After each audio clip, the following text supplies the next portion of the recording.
al otro lado del charco, con diferencia horaria. Además, hoy lo tenemos todo, papi. Y vamos a darle un fuertísimo aplauso a la Lidia. Pero, joder, perdona, estaba nerviosa y me ha atragantado porque quería decir tus dos apellidos. Lidia Colejo Durán. Muchísimas gracias. Bienvenida. Hola, muchas gracias. Muchas gracias por invitarme a venir aquí a hablar de mi investigación. Yo sí, fui una de las personas que vio tu tweet y dije, puedo contar mi investigación a alguien. ¡Yuhu! Allá que voy. Esa es la idea literal. Y ese es el perfil de gente que queremos tener, que viene motivada y que viene, pues eso, sin importar un poco el formato, la plataforma, simplemente contar sus trabajos, sus proyectos y con buena, o sea, con la motivación que traes, porque, joder, así nos contagias y nos das ganas también de aprender. Así que gracias de verdad, muchas gracias por contestar, ¿no? Por reaccionar a ese tweet, presentándote voluntaria a pasar el rato con nosotros, y también gracias, pues obviamente, por sacarnos un hueco con las diferencias horarias y los proyectos de cada una, que yo sé que estáis todas a mil. Y es difícil. Un poquito. Sí, lo sé. Y se agradece de verdad muchísimo. Así que esto ya de entrada, mil gracias. ¿Quieres que nos quitemos lo del Quidditch ya de en medio? Mejor. Cuéntanos esto, porque claro, yo pongo el tweet y de pronto una persona de mi comunidad de hace tiempo dice: yo jugaba al Quidditch con esta persona. Sí, no, yo era jugadora de Quidditch cuando estaba en España. He jugado, bueno, para el equipo de mi ciudad natal, que creo que ya no existe.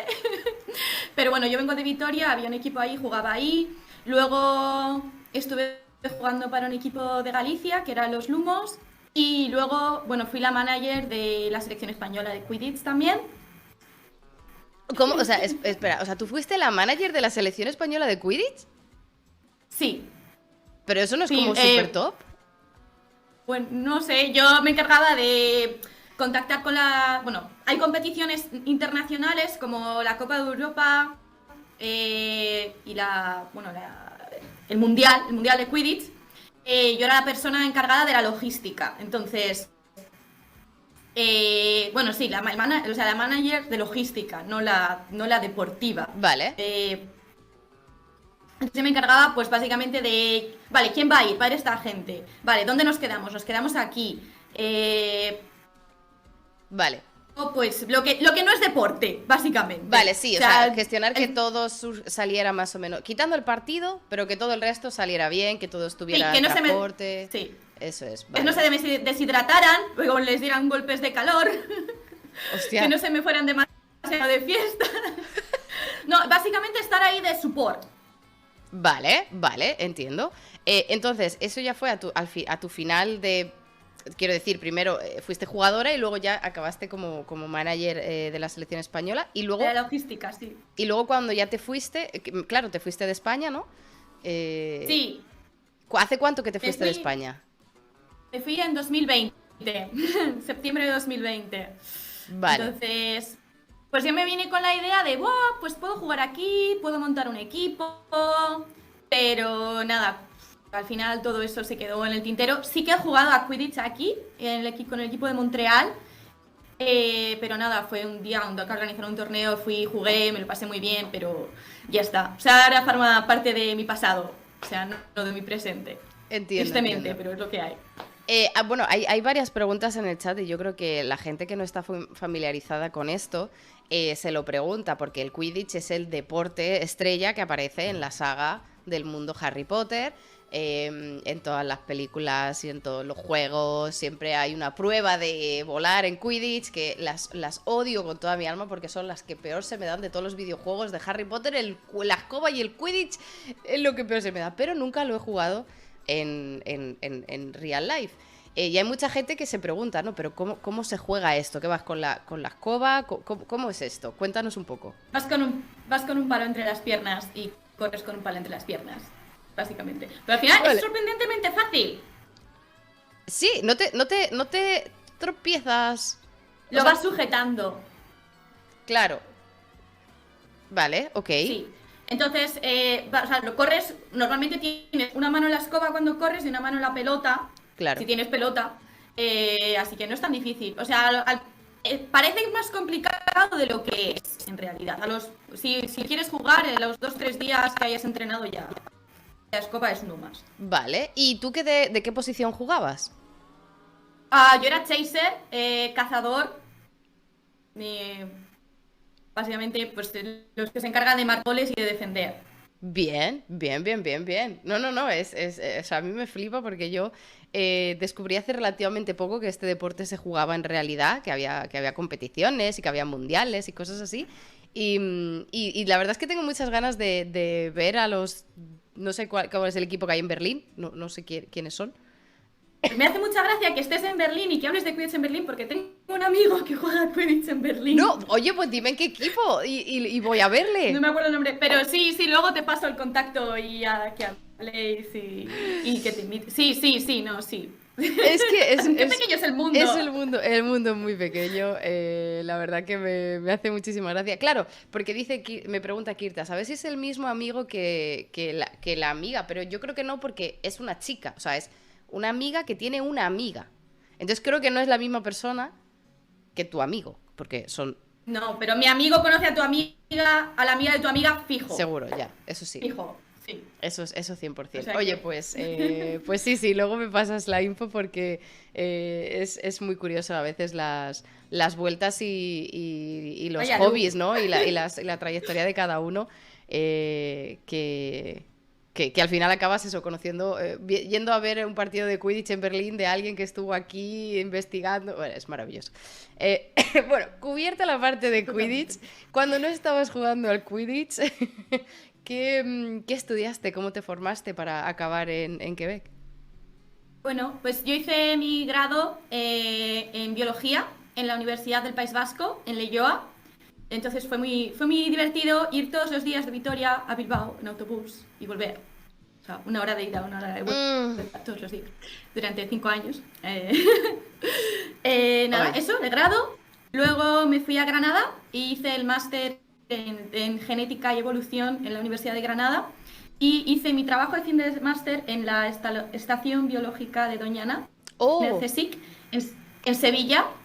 O sea que me mudé, o sea, me fui 6 meses a Granada y luego me fui a hacer el TFM a Sevilla y ahí trabajé con el lince ibérico, analizando los patrones de pelaje y cómo se hereda ese rasgo.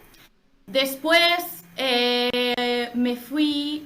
Un momento, Lidia, sí. perdóname que te interrumpa, porque es que yo sé que hoy tenemos en el chat, si me ha parecido, si lo he leído bien, creo que tenemos a Toño, que es un habitual del canal, que él está haciendo un proyecto de tesis de lobos del Himalaya y de genética de poblaciones, de lobo del... Mira, ¿ves? Efectivamente. Pregunta a Toño que quién era tu director del Godoy, José Antonio Godoy. José Antonio, pues ahí está, no sé si le conoce, pero vamos, Toño se mueve en todas estas ramas, o sea que sabía que le iba a interesar. Mira, le conoce, perfecto, pues conexión encontrada, segundo hit encontrado en esta charla. Porque sé que hay mucha gente que no tiene background científico, pero hay otra gente del chat que sí que tiene y que realiza pues investigaciones en diferentes áreas. Y precisamente bueno, yo en Doñana también hice unas prácticas, aunque yo estudié en Madrid, pero tuvimos unas prácticas de fin de semana en Doñana. Y justamente no es cierto, que me corrija la gente, o no sé si tú lo sabes, pero parece ser que acaban de pasar una ley en el gobierno de Andalucía para literal cargarse Doñana. No sé si esto tú te habías enterado. He visto algunas noticias, pero no sé nada de la ley. Pero sí he visto gente... He visto un titular que es como... ¿Cómo era? Como asar salchichas quemando Picasso. Eso, sí. Algo así. Eso yo también lo he visto. Entonces, porque quieren aumentar los regadíos, entonces van a como recoger los recursos de Doñana.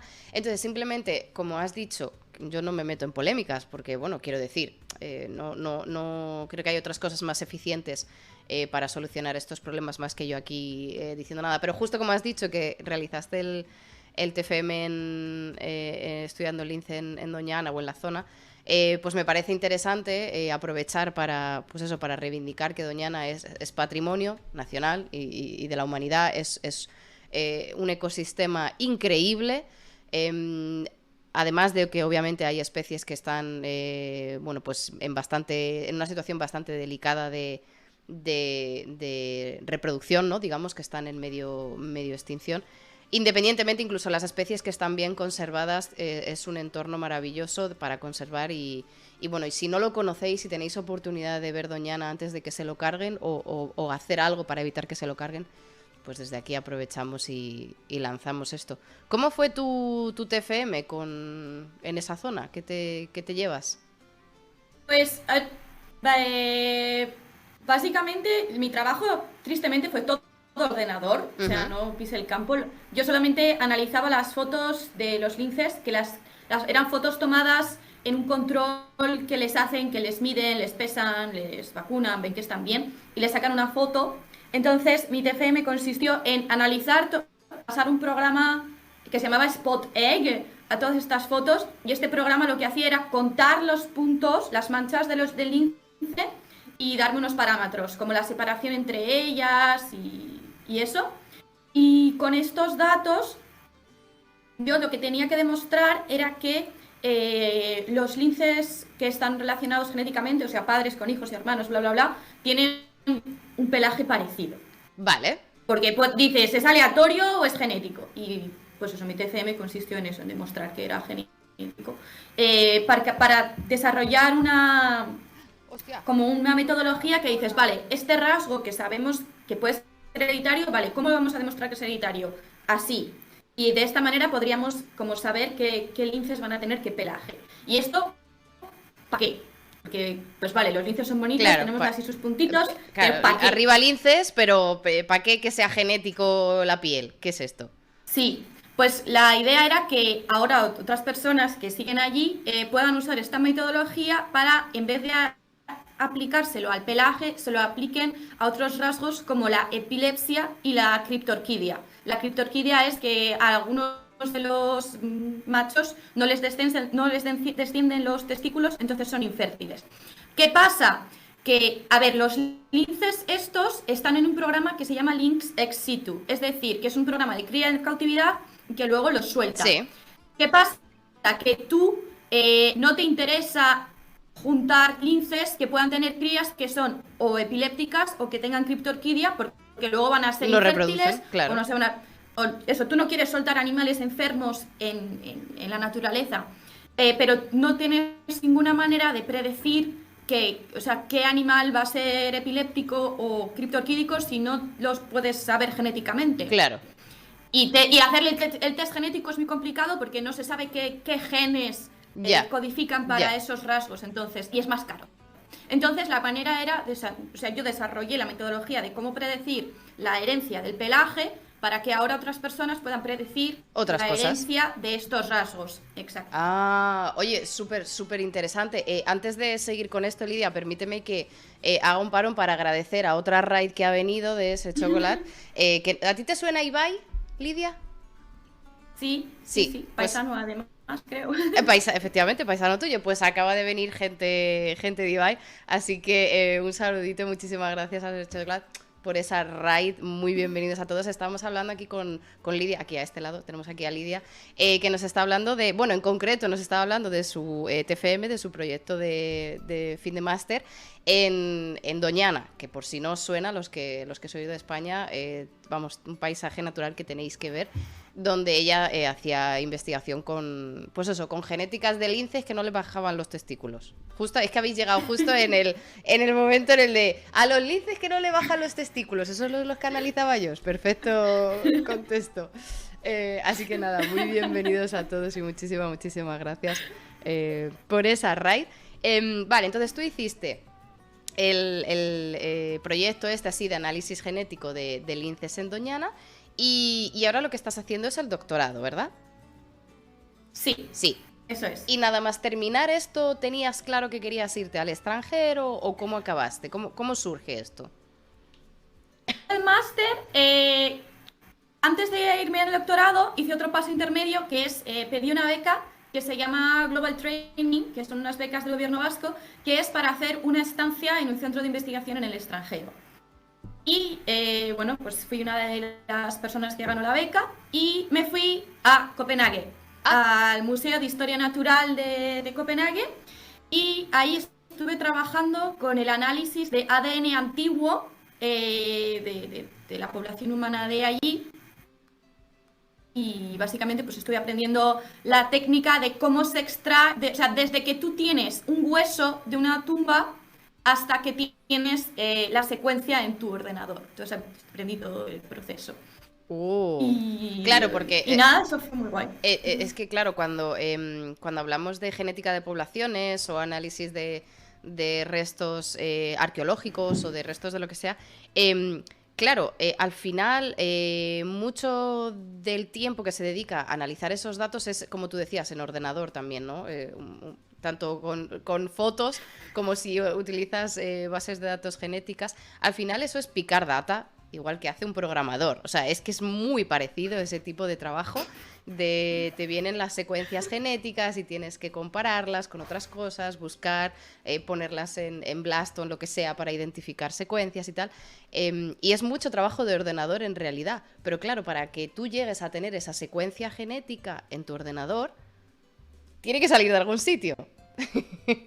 Entonces, ese trabajo de preparación es súper importante, porque si hay cualquier fallo en la metodología puedes arrastrar errores, ya no solo de contaminación, sino de que pierdes trozos de ADN porque a lo mejor no has procesado la muestra bien, y todo eso te afecta a lo que luego analizas muchas horas después. Entonces me parece súper guay, ¿no? Que puedas formarte, ¿no? O que puedas tener todo el proceso completo de inicio, ¿no? Del hueso hasta que lo analizas. Sí. La verdad es que fue súper interesante. Sí, y tenías que tener muchísimo cuidado con la contaminación. Por ejemplo, había 2 laboratorios, uno era como el laboratorio antiguo y otro era como el laboratorio nuevo. Entonces, en un laboratorio era en el que tú extraías la muestra y el otro laboratorio, en otro edificio, era en el que tú amplificabas el ADN. Pues no podías ir del sitio en el que amplificabas el ADN al otro, no podías ir sin antes ir a casa, ducharte y cambiarte de ropa. O sea, del sucio al limpio sí que podías ir, pero del limpio al sucio no podías. Claro. Tienes que tener muchísimo cuidado de lavarte. O sea, en el laboratorio en el que hacíamos las extracciones, estábamos súper cubiertos, o sea, de cabezas a pies, con doble mascarilla, todo súper limpio, porque claro, o sea, cuando tú luego extraes la muestra, ese ADN está muy degradado. Entonces, cuando lo pones a amplificar, si hay un poquito de tu ADN o de un ADN vivo, es de mucha mejor calidad y está mucho más presente. Entonces, es lo que va a ser amplificado en vez del ADN antiguo. Entonces, tenías que ser súper cuidadoso. Es una historia fascinante. Yo me acuerdo, tuvimos aquí a Pedro Morel, que es otro investigador que también trabaja con ADNs antiguos, en su caso con ovejas, no sé de qué época, no sé si prehistórica, no sé de qué época, pero ovejas antiguas, muertas ya hace rato, para ver un poco la evolución de las ovejas también en Europa y en diferentes sitios. Y él está me va a matar, pero no me acuerdo, puede que él esté en Suecia, o en Noruega o algo así, y nos contó la historia de uno de los padres del ADN ancestral, ¿no? Uno de los padres de la investigación de ADN antiguo, que en una de las primeras investigaciones estaba amplificando su propio ADN sin darse cuenta. Porque claro, cuando tú trabajas con ADN de humano, aunque sea un humano muy antiguo, no deja de ser un humano, se parece más a ti que a lo que sea, ¿no? Entonces, esa contaminación es potencialmente más peligrosa que si trabajas con ADN de rata, que digamos, la diferencia puede ser un poco más fácil de ver. Y nos contó la historia, ¿no? Que estaba amplificando su propio ADN y el ADN del sándwich de pollo, que también había comido. Entonces nos contó esta historia, y por eso me acuerdo que cuando trabajas con ADN antiguo que está medio roto, hay que tener mucho cuidado con la contaminación de tu propio ADN. Sí, y aunque tengas cuidado, estoy segura de que este señor tenía muchísimo cuidado, pero es que es imposible, es que un pelo, una molécula de piel, o sea. Ya. Sí. Vale, entonces tú hiciste esta estancia predoctoral, entre comillas, en Copenhague. Sí. Y luego ya de ahí sí que saltaste a Quebec o hubo otro paso intermedio. Pues ahí hice la aplicación, esa palabra no existe. Sí, no, apliqué y te entendemos. La solicitud, y cuando estaba en Copenhague ya me dijeron, o sea, me aceptaron para irme a Canadá. Entonces, el plan era irme en enero de 2020, Sí. pero no me llegó la visa, no me llegó el permiso de estudios a tiempo, porque, bueno, así que retrasamos, dijimos, bueno, pues en vez de en enero, empiezo en mayo de 2020. Pero no pasó. Not. Porque no sabemos por qué. No, obviamente, bueno, pues pandemia y tal, la universidad canceló la llegada de todos los estudiantes internacionales, así que obviamente no pude venir en mayo y vine en septiembre de 2020. Así Vale. que perdí 9 meses, o sea, en vez de empezar en enero, empecé en septiembre. Y la verdad, eso fue bastante... Ya. No, un poco difícil porque, claro, si sabes que tienes 9 meses, te haces algo, haces otro máster, buscas trabajo, lo que sea, otra estancia o lo que sea. Pero yo era como, me voy en 3 meses. No, bueno, me voy en 3 meses más. No, el mundo se va a acabar. Ya. Pero bueno. Claro, que era una época, pues eso, una época de desconcierto máximo, de inseguridades, de todo está en el aire, nada está fijo. Y claro, y tú, me imagino que al menos la tranquilidad que tenías era que no te cancelaron, o sea, tú estabas aceptada, simplemente la fecha de llegada era lo que no se sabía. Sí, o sea... Eso es, estaba aceptada, pero también tenía miedo. Dije, joder, si está retrasando mucho, igual dicen, no, mira, al final no. Pero bueno, al final mis profesores estaban igual. Ellos tenían las ganas de empezar el proyecto y me tenían a mí, pero no podía ir. Entonces estábamos todos un poco como en el mismo barco. Así que Ya. No, muy contenta al final cuando fui.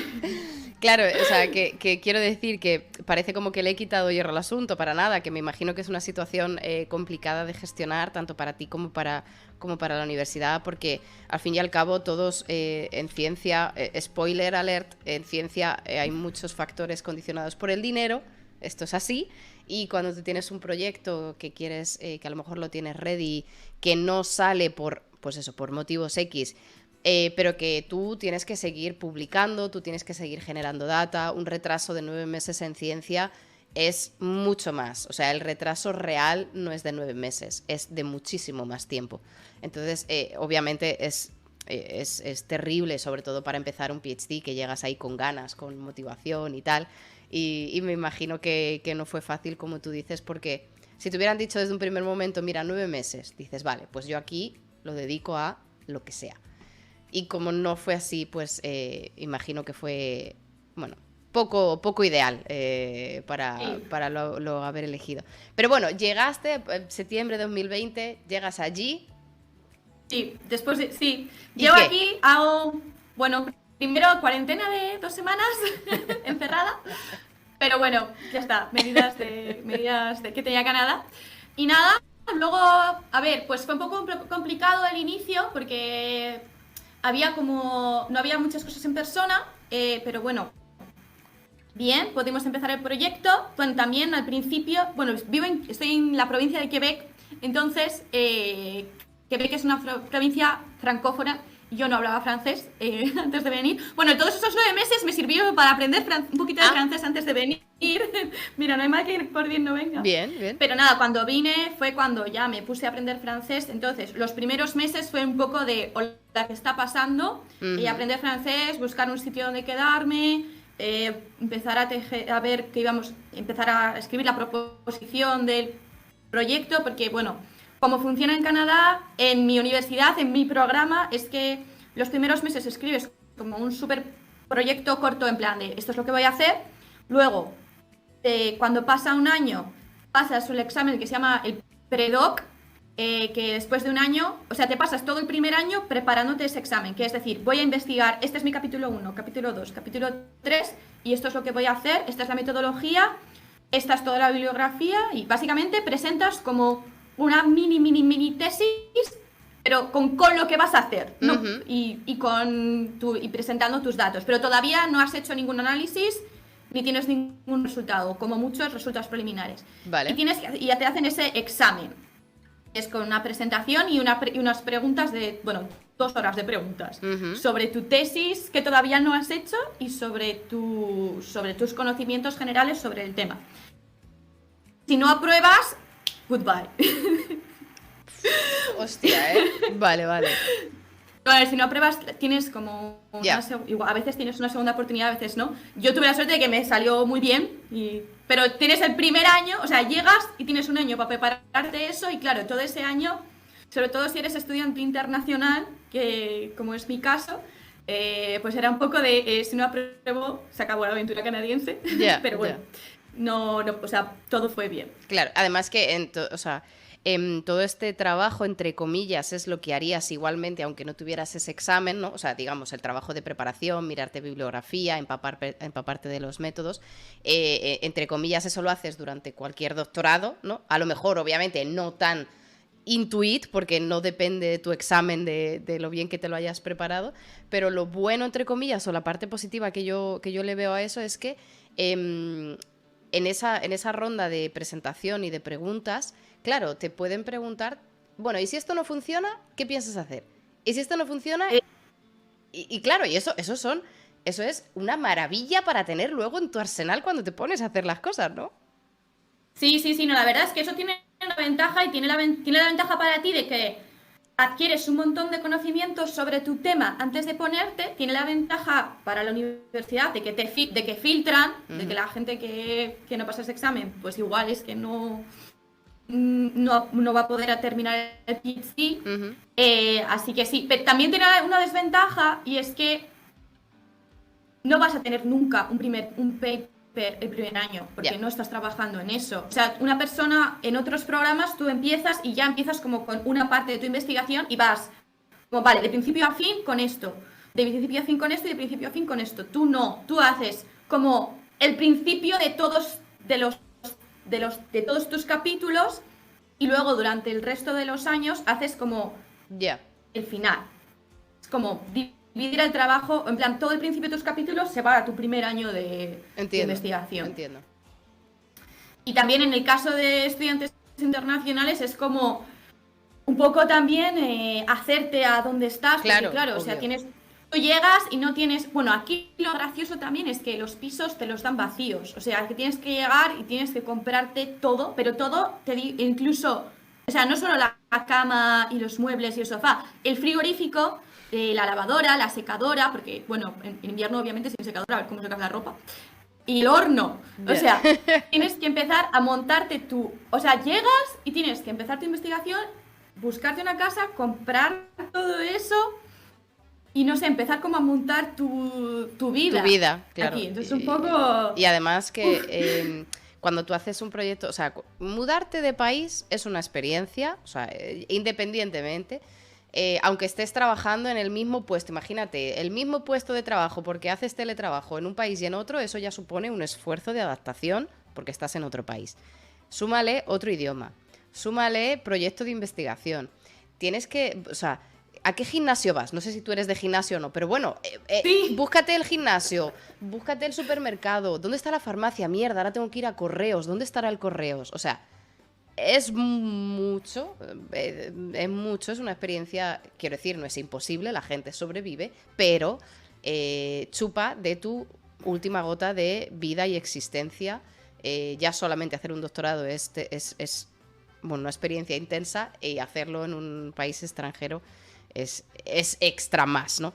Y como tú dices, ¿no? Entrar en un piso en el que tienes que amueblarlo todo y es como, mira, dámelo amueblado ya, ¿qué más me da? Con el horno, que hayan hecho lo que quieran que hayan hecho con el horno, me da igual, pero que sea fácil. Y claro, y si no, pues doble ración de estrés. Pero bueno, es parte. Sobrevivimos. Eso Sí, es. sí, es parte de la experiencia también, de la aventura al final, pero Ya, ya, sí, ya. sí. Vale, entonces, ese es tu primer año y, bueno, siendo 2023 y hablando de esto, lo aprobaste, ¿no? Me imagino que todo Sí, bien. sí, todo bien, la verdad, mejor de lo esperado, mis profesores estaban muy contentos y nada, pues el resto desde ese momento hasta ahora, que es de eso hace un año y poquito, pues estaba participando en mi investigación y ya full on que estamos haciendo, aprender a hacer los análisis, que eso es una cosa que está aprendiendo a hacer este año, es aprender a programar en R, Ujú. porque todos los análisis que hago los hago en R y yo antes de venir aquí sabía que existía, sabía igual, pues yo qué sé, sumar en Ya. R y ahora hacemos análisis con modelos lineales mixtos, que se llaman, si a alguien le Ujú. interesa. Y, y nada, y aprender, pues es aprender estadística y aprender A a darle. programar con esa estadística y hacer esos análisis y a interpretar y luego escribir tu paper. Tu paper. Sí. Y en concreto, mira, hay gente en el chat que conocen R y que saben R y que utilizan. Mira, Toño, por ejemplo, ahora mismo tiene el R, o sea, tiene R abierto en el otro monitor diferente al que nos está viendo. O sea, hay gente que comparte o tu pasión o tu desazón con este programa, que sé que a veces tienes están las dos vertientes a la vez. Pero bueno, entonces, Vale. coméntanos, porque claro, tú venías de estudiar poblaciones o genética de poblaciones en Lince, en Doñana, en restos humanos antiguos en Copenhague, y ahora, la investigación que estás realizando ahora, vuelves, o sea, te mantienes en humanos, ¿no? Sí, En otro contexto, pero la sí. especie la mantienes, pero en concreto, ¿cuál es el foco de tu investigación? Porque analizar Vale. ADN de humanos es como muchas cosas, pueden ser.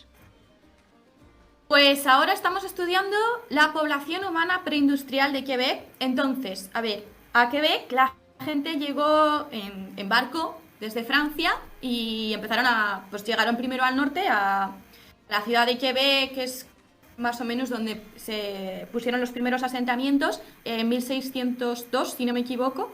Y desde ahí los colonos franceses se empezaron a expandir y pues a reproducirse, a tener hijos, bla, bla, bla. Entonces, la población de Quebec que yo estoy estudiando son los descendientes pues de toda esa gente y los nuevos inmigrantes que llegaban y todo eso.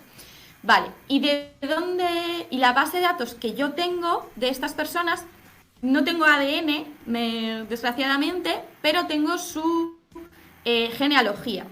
¿Por qué? Porque estoy utilizando los registros de la Iglesia Católica. Entonces Oh, aquí la gente era súper católica y pues en todas las parroquias, todas las iglesias, había la persona, vale, se ha bautizado este día, se ha casado este día, ha tenido tantos hijos, o sea, en plan, sus hijos, la fecha de bautismo de sus hijos, su fecha de muerte, la fecha de muerte de su marido. Y claro, tú cuando tienes eso de todas las personas, tengo familias con 9 generaciones.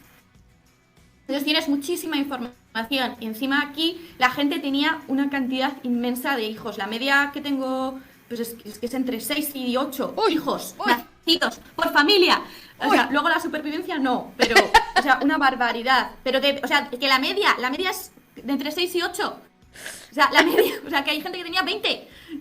Una sola mujer, o sea, que tengo más de una, tengo como 3 o 4 que tienen más de 20 hijos. Pero O sea, esos son impresionante. por lo menos 4 equipos de Quidditch. O sea, quiero decir, con eso te montas tu propio mundial en Quebec. Sí, sí. Exacto, exacto. Sí, sí, sí. Bueno, aquí faltaba mucho para que se inventara el Quidditch, pero Pero, no, sí, vale, increíble. vale. Yo no sé a qué jugaban. Sí, Entonces, sí. vale, por recapitular, o sea, para yo entenderlo. Claro, tú utilizas los datos de iglesias, parroquias, pero ¿cómo se han recopilado, primero, cómo se han recopilado esos datos y cómo te llegan a Eso ti? no- sí, esos son los demógrafos de la Universidad de Montreal, que hay varios programas que estos no sé si empezó en los 70. O sea, los demógrafos son los encargados, son las personas que han ido a cada iglesia, han recopilado todos estos registros y han construido la base de datos con ellos. Entonces, yo no he tenido que hacer nada de trabajo de campo ni andar a la base de datos. Es como, toma, para ti. Vale, vale. Y Eso, es, pero con un fichero fichero de Excel. Claro, claro. Vale, entonces a ti te ha llegado la base de datos y tú lo que quieres, necesitas es limpiarlo, ¿no? Ver las relaciones, establecer las generaciones y durante cuánto tiempo tienes estos datos. O sea, ¿qué franja de tiempo manejas tú? Pues en este momento hemos hecho el corte entre 1620 y 1800. Porque es como, en 1800 es como que empieza la industria a venir, ya empiezan un poco las fábricas, carbón, todo eso. Y nos interesa estudiar como una población como natural, digamos, sin influencias de la industria. Porque la gente cuando llegaba a Canadá, es que igual en 1700, 1800 en Europa no era el 1700, 1800 de aquí. Aquí llegabas y te daban un trozo de campo y ¡hala! Móntate tu granja. Y claro, tenías que coger, cortar todos los árboles, ponerte a labrar, construirte tu casa, bla, bla, bla, y luego ya empezar a plantar. ¿Y de qué vivías? Pues de lo que te daba la tierra, de lo que podías pescar y de lo que podías cazar. Claro. O sea, era totalmente salvaje, porque de verdad, y aún es que la cantidad de naturaleza y de espacio que hay aquí es que es inimaginable. Antes, hasta que vine aquí, o sea, no podía concebir, porque en Europa está como todo construido, pues aquí es aún así, pues en esta época era completamente salvaje y tenían que llegar y eso, construir su lugar donde iban a vivir. Y se me ha olvidado la pregunta. El tiempo era que hasta 1800. Sí, hasta 1800. Entonces, vale, en estas condiciones eran como lo que llamamos condiciones naturales, en plan del ambiente sin contaminación, sin medicina, sin maquinaria, porque pues las cosas que se podían haber inventado de medicina, de tecnología en Europa, aquí no habían llegado todavía, tardarían pues igual 50 años más en llegar. Entonces por eso nos interesa, y también nos interesa por la fertilidad que había en ese momento, que lo que hemos dicho, de que la gente tenía muchísimos hijos. Entonces son unas condiciones perfectas para tener un laboratorio de seres humanos, en plan de qué hacían, o sea, cómo se comportan una sociedad humana cuando tienes una fertilidad altísima y condiciones naturales. Vale. Y en la que tú estás motivado a reproducirte, porque tenías la presión, por un lado, de la Iglesia Católica de tienes que tener hijos, y por otro lado del gobierno de Francia, que te decía, a la Nouvelle France, que decía necesitamos colonos para colonizar y expandirnos. Así que tenían una presión para reproducirse y expandirse y ocupar el territorio. Entiendo. Había una pregunta por el chat que no sé si nos puedes... En cualquier pregunta que yo te haga, tanto si envía como si es del chat, puede que esté totalmente desubicada y si no la sabes me dices, ni idea, y no hay ningún problema. Pero hay una pregunta del chat que preguntaba si eran puritanos estos primeros que se asentaron por allí, porque claro, yo no lo sé, porque yo no soy cristiana ni católica, pero bueno, de la Iglesia Católica entiendo un poquito más. Pero sé que dentro del cristianismo hay bastantes ramas diferentes. Yo no sé quiénes colonizaron en qué sitio. O sea, quiero decir, no sé qué ramas hay, en qué países y si fueron los que llegaron allí o no. Pero entiendo que, como acabas de decir, que había presión por la Iglesia, ¿no? Que si era una comunidad muy cristiana, hay que tener descendencia, hay que... pues eso, esto suele verse en diferentes iglesias o en diferentes religiones cristianas, no necesariamente puritanas. Esta es la católica romana. Vale. En mi población. Luego en Quebec había los ingleses que luego vinieron por otro lado. Ellos eran protestantes, si no me equivoco. Claro. Y luego había también la gente nativa, lo que llamamos las primeras naciones, que ellos pues no eran católicos, no eran cristianos. Pero no, o sea, la población que yo estudio es de los cristianos católicos romanos. Lo mismo que tenemos bueno, creo que es la... Sí, en España es... sí. En España es cristiana, católica, romana, apostólica... Sí, por lo mismo. Esa. Sí, vale. Exacta. Vale, perfecto. Por ubicarme, ¿eh? O sea, yo también un poco por entender. Es que me estás contando esta historia. Yo no sé si tú conoces la película. Claro, aquí voy a sacar aquí me voy a exposear como boomer. Pero, ¿tú conoces la película 7 novias para 7 hermanos? No, no lo he visto.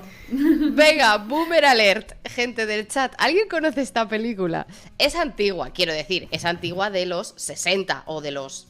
O sea, quiero decir, es mucho más antigua que yo, pero yo la conozco. Mira, la Gata Christie la conoce, Moncortizas no. Oye, pues Moncortizas, tú eres más boomer que yo, si recuerdo bien. O sea que... mira, Luis la conoce. Mira, me casé en junio por culpa de esa peli, dice la Gata Christie. Yo me casé en junio. O sea, que lo sé, lo sé. ¿Qué peli? Se llama Siete novias para siete hermanos. Es del... Mira, es que me estás hablando de estas poblaciones y me está viniendo esta imagen. 7 novias para 7 hermanos. Mira, Pedro dice sí, aunque nunca la vi. Es del 54. Mira, he dicho yo del 60 o del 50, pues eso. Es del 54 y es un musical. Porque obviamente en aquella época había muchos más musicales. Y es de, pues eso, es de una familia de 8 hermanos. O sea, bueno, de 7, el mayor y los 7 los hermanos, que viven en el campo. Y es que me estás relatando esto y yo me estoy imaginando esta película. O sea, te la recomiendo porque es lo mismo. Y efectivamente, como además yo creo que está ambientada, no sé en concreto dónde, pero me suena que puede estar por el norte de Estados Unidos, porque nieva y se quedan encerrados 7 meses. Entonces... me suena. O sea, parecido. Claro, me suena por ahí. Y claro, y decía, ¿y cómo se entretenía la gente? Pues haciendo hijos también, ¿no? Era un poco también, no solo la iglesia, sino el aburrimiento que también afectaba.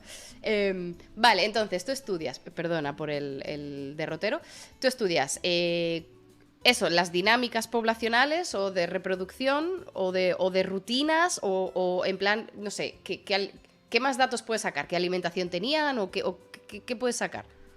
Básicamente yo estudio, bueno, lo que en castellano pues sería, no sé, Life History Traits, que es como rasgos de historia de la vida. Entonces, básicamente estudio el número de hijos que tuvieron, el número de hijos que tuvieron que llegaron a la edad adulta. Que la edad adulta la contamos como 15 años. Vale. Ahora los de 15 años no sois adultos. Pero en aquella época sí. Claro, es como adulto, tengo 15 años, ya mi rey, pero en el 1600, no es lo mismo. Sí, exacto, en 1600 sí. También estudio la edad de la primera reproducción. También estudio el número de años fértiles, o sea, número de años durante los cuales tú te podías haber reproducido. Y también pues tengo, por ejemplo, la longevidad, la edad a la que has muerto. Y eso, tengo eso para cada individuo, lo cual quiere decir que tengo lo mismo para sus padres, para sus abuelos, pero también para sus hijos. Pero, entonces, perdona, tengo una duda con la edad de la primera reproducción. Esto es porque se casaban. Tu primer hijo. O sea, el primer hijo, vale. Sí, pero normalmente si tú ves la edad del matrimonio y la edad del primer hijo, pues claro. 9 meses después o 6 meses y ha llegado antes. No. Pero es como te ha salido temprano el hijo. Mira que te cuento, es que en realidad fue... Vale, o sea, claro, porque me imagino que todo este ambiente también católico de matrimonio y todas estas cosas, ¿no? Que la primera reproducción caería alrededor de la boda.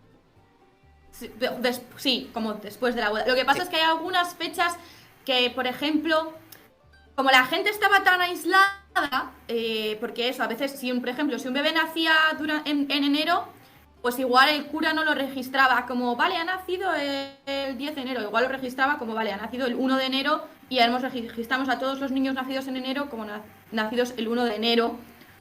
El cura no estaba en el pueblo, porque el cura estaba en la iglesia en el pueblo, pero la gente no vivía en el pueblo, vivía en una casa ahí en el monte aislada. La gente es que estaba súper aislada, en invierno sobre todo, porque es que si tienes 3 metros de nieve, a ver cómo vas.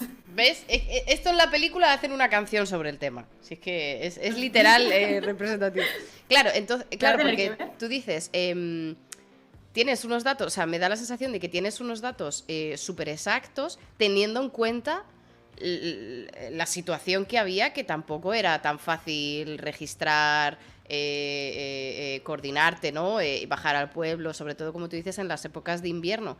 Ahí, Es un tesoro, sí. claro, salvando esas pequeñas distancias, como tú dices, que a lo mejor el cura registra a todos los nacidos en enero en la misma fecha, a todos cumpleaños para todos igual, quitando esas pequeñas diferencias, sí que te salen las cuentas, ¿no? De los niños que van saliendo, ¿no? Sí. Es súper... La base que tengo ahora mismo es de 500.000 de personas. ¿What? No tengo todos los datos de 500.000 de personas. No tengo todos los datos de todo el mundo, pero sí que es bastante... Una vez la limpias, la mitad sí que tengo casi todos los datos. Tengo más de 200.000 personas que potencialmente podría utilizar. A ver, luego cuando te pones a filtrar, pues ya en plan de más cosas que necesitas para que todo sea preciso, ya vas filtrando y te quedas con menos. Pero aún así, es increíble el número de individuos que tengo, es increíble. Porque, para ponerte un ejemplo, ayer estuve viendo unos seminarios y la gente gente de mi departamento que trabaja con otros animales, pues yo que sé, canguros, golondrinas, ¿cómo se llama? Bueno, no son cabras montesas, no sé, me van a matar, no sé cómo se dice en castellano, le llaman mouflon d'Amérique o bighorn sheep. Son unas cabras que tienen unas ovejas que tienen los cuernos así. Yo la llamo cabra montesa y me quedo tan ancha, ¿eh?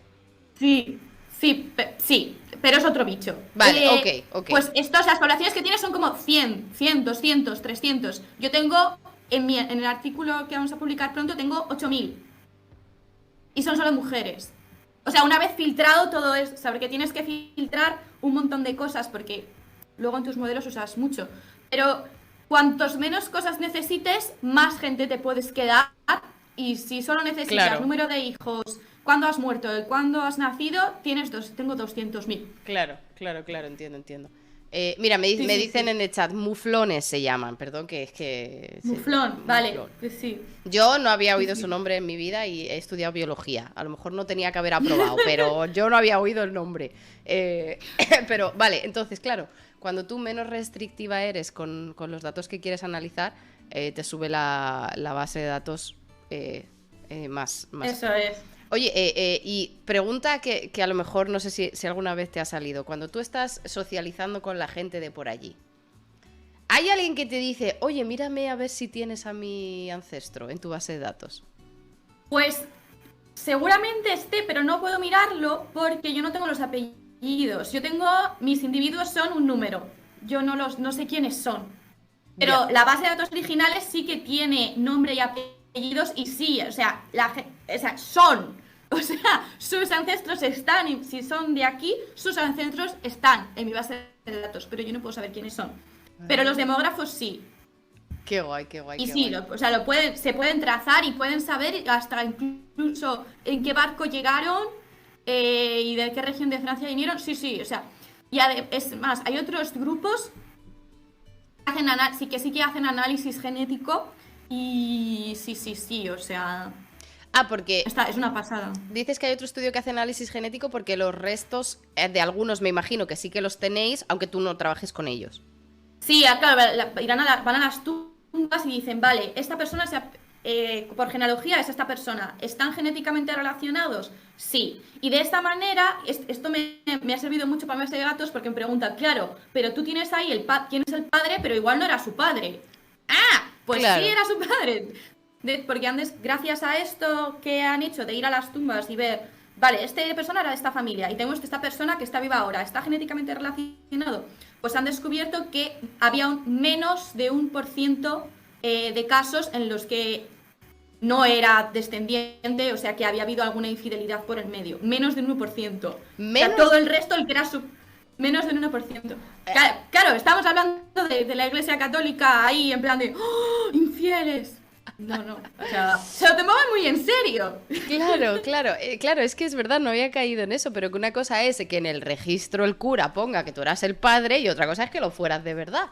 Pero claro, también a lo mejor también afecta, pues eso, que estás incomunicado en una cabaña a mitad entre la nieve, es como ir a verte al amante era un poco más difícil quizás, ¿no? De limpiar las huellas en la nieve era complicado, solo podía ser en primavera y en verano, luego ya no se Claro, primavera la sangre altera, eso que tiene. Claro, ahí aprovechabas. Pero sí. Claro, qué interesante, ¿no? Y hay alguna cosa que nos puedas... O sea, yo sé que tienes datos pendientes de publicar y esos obviamente son top secret y no lo puedes compartir, pero ¿hay algo que te haya parecido curioso, que hayas encontrado, que digas, mira, esto no lo hubiera pensado o al intentar analizar esto encontramos otra cosa? ¿Algo que nos puedas compartir? Pues una cosa muy curiosa, por ejemplo, es que, bueno, yo partía de la base que si te empiezas a reproducir antes, o sea, te empiezas a reproducir más joven, tú luego vas a tener más hijos, ¿no? Tiene sentido, tienes más tiempo. Pues no. En esta base de datos no. ¿Por qué? Bueno, pues porque hemos descubierto que, por ejemplo, la gente que se reproduce antes empieza a reproducirse en las ciudades. O sea, la gente de las ciudades, de Montreal y Quebec, se casaba y se empezaba a tener hijos antes que la gente del campo. Pero eso no quiere decir que la gente de la ciudad tuviera más hijos que la gente del campo. ¿Por qué? Pues creemos que es porque las condiciones de las ciudades eran peores que las del campo. Entonces te empiezas a reproducir antes, pero no tienes más hijos. Oye, pero esto es como súper contraintuitivo, ¿no? En teoría, en una ciudad que puedes relacionarte más, que puedes a lo mejor tirar un poco más de trueque, no necesitas partirte la espalda tú en tu granja para sobrevivir el invierno, porque hay más concentración de comercio, hay más concentración de tal. ¿Y las condiciones de vida en la ciudad en aquel momento eran peores que en el campo? Sí, eso es muy tricky, sí. No, aquí porque en el campo tenías comida, pero tú producías la comida y tú tenías tu comida que te la producías tú. En la ciudad no, era más complicado, no había tanta agricultura, dependías mucho de la... O sea, había agricultura segura, o sea, sí que había agricultura, pero dependías mucho de lo que venga. De eso, de lo que venga. Y también las enfermedades. O sea, las ciudades en aquella época eran un foco o sea, antihigiénico y de enfermedades y de epidemias y de todo eso. En cambio, en el campo estabas tú solo a ver quién te va a pasar una enfermedad. Claro, es que no hay, claro, la higiene, es que la higiene, hasta que no se introducen los principios de higiene en ciudades, sobre todo en concentración de humanos, porque claro, los desechos, pues eso, nos podemos imaginar todos lo bien que olían seguro en las ciudades en aquel entonces, y eso eran focos de infección, que en el campo, claro, no era tanto. Pero también es cierto que si tú te partías una pierna en el campo, pues a lo mejor la habías Bueno, tenías 8 hijos, así que te podían ayudar. Claro. Claro, tienes a los 8 tiarrones o que te llevan a cuestas a la ciudad que te curen o que te hagan el trabajo para que no te mueras, claro. Claro, no había caído en eso. Y las edades de fertilidad o los rangos de fertilidad, claro, has dicho que no tenías más hijos en ciudad versus campo, pero en la edad de fertilidad, ¿la has visto que a lo mejor cambie en esta transición desde 1600 hasta 1800 o se mantiene estable? No lo hemos mirado, lo podríamos mirar, pero no lo hemos mirado porque nuestro objetivo no era hacer el estudio de en plan de cómo cambia el número de hijos o el número de la edad de primera reproducción a través del tiempo en la población, sino en general. Pero, por ejemplo, sí que hay... Uy. ¿Sí? Me ha sonado algo en el ordenador y me había distraído, perdón. Sí que han hecho un estudio en una isla, se llama Île aux Coudres, que es una isla ahí en el San Lorenzo, que era una población un poquito aislada dentro de esta megapoblación de Quebec. Y ahí, esto sí que era muy curioso, lo que descubrieron es que a medida que pasaba el tiempo, la edad de la primera reproducción se empezaban a reproducir más jóvenes. Y eso estaba asociado a un mayor número de hijos. Entonces, a medida que pasaba el tiempo, las chicas empezaban a reproducir antes y acababan teniendo más hijos. Por eso nosotros habíamos pensado que dices, cuando antes te reproduzcas, más hijos tendrás. Pero si hacemos un zoom out y en vez de fijarnos en esta isla, nos fijamos en el conjunto de la población, no encontramos que una primera reproducción más temprana traiga consigo un mayor número de hijos. Pero en esta isla, en este equipo, en esta cosa concreta, sí. Y de hecho, el paper en el que hablan de ello lo dicen como lo defienden como dicen, encontramos evolución en los seres humanos en un corto periodo de tiempo. Creo que son 100 y pico años, entre 100 y 200. En 100 y pico años ven un rasgo, o sea, un cambio en el rasgo que trae consigo un incremento del desempeño del fitness. Uh-huh. Pero claro, O sea, es que sí. esto es muy tricky porque cuando gestionas bases de datos tan grandes y a lo mejor lo que tú dices, si en esa base de datos tan grandes has metido pueblo, ciudad, campo, montaña, isla, haces las medias y te dices, no hay cambio, todos son medias iguales, ¿no? Por ejemplo, todos tienen una media de 6 hijos. Pero si luego agrupas todos los campos juntos y todas las ciudades juntas, a lo mejor ahí sí que encuentras la diferencia, ¿no? Claro, en eso es lo que estamos mirando, ¿no? O sea, en mi investigación es un poco lo que estamos mirando. Yo he separado la gente rural y ciudad y norte y sur del río San Lorenzo. Porque dices, el río es un río, es un río. ¿Y por qué no miras norte-sur? Bueno, pues porque cuando tú lo ves, las condiciones de agricultura del sur del río son muchísimo mejores que del norte. Entonces había muchísimas más producción de comida en el sur que del norte. Entonces, en este paper que estamos analizando, la primera reproducción, número de hijos, supervivencia y tal, lo que yo estoy mirando es qué pasa en la ciudad del norte, qué pasa en la ciudad del sur, qué pasa en los pueblos del norte y qué pasa en los pueblos del sur. Y estamos viendo las diferencias para cada rasgo. En plan, para la edad de la primera reproducción, qué pasa con cada sitio. Para el número de hijos, qué pasa con cada sitio. Para la supervivencia de los hijos, qué pasa con cada sitio. Y la vuelta de tuerca, estamos mirando ¿y qué pasa si te mudas? Ah, claro. En Porque plan, no es lo mismo que una familia que estaba en el norte y que se mudan con los hijos chicos abajo y como hacen los niños, ¿no? En el siguiente lo que estamos... Sí, bueno, lo que hemos mirado ahora mismo es si tú naces, o sea, tú naces en sitio X, pero luego te mudas a sitio Y, ¿qué pasa cuando cambias de ciudad, o sea, de ciudad a pueblo y de pueblo a ciudad, o si no cambias? ¿Y qué pasa cuando cambias de norte a sur, de sur a norte, o si no cambias? Eso es lo que estamos mirando. Y estamos viendo qué efecto de eso hay en tus rasgos y si ese efecto es mayor o menor que el que te da el sitio donde naces. Claro.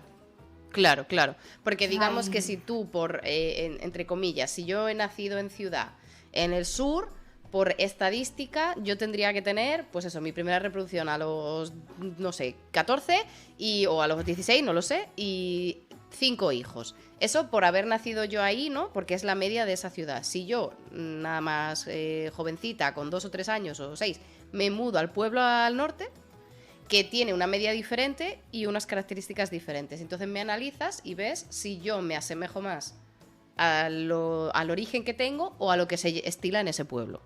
Sí, algo así, Vale. sí, eso es. Vale. Sí, y nada, y estamos encontrando cosas pues a mí me parecen sorprendentes porque dices, igual vamos a generalizar, pues no puedes generalizar.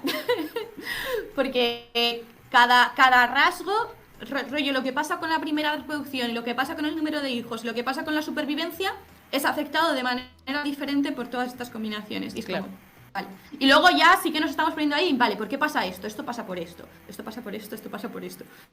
Pero Claro. sí, esperábamos en plan de sur mejor que norte, pueblo mejor que ciudad.